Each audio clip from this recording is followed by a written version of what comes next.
EPR fees may favor plastic over recyclable paper. Extended producer responsibility was designed to shift packaging choices toward more recyclable materials, but the UK's evolving framework may be sending the wrong price signals.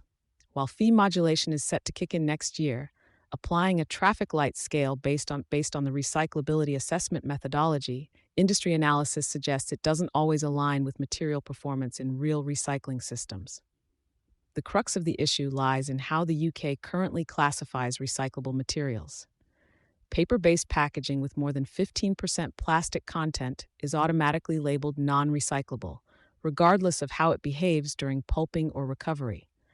That threshold, a compositional definition rather than a functional one, can penalize fiber-based solutions that include thin coatings essential for performance, such as moisture barriers or sealability.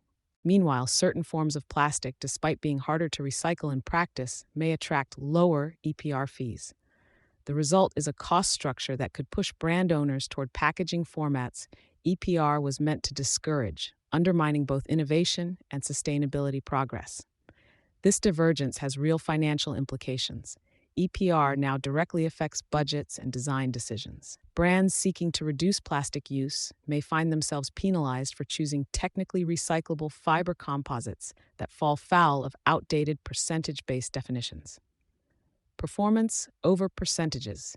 Rethinking Recyclability Materials specialist Aquapac has highlighted how this fee framework risks incentivizing the wrong choices.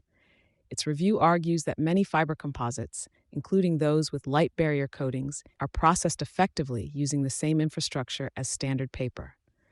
The added recovery effort is minimal, yet these materials face higher regulatory costs under EPR. The issue isn't limited to semantics.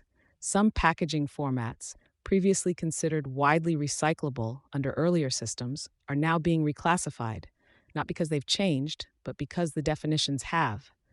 This puts brands in a difficult position.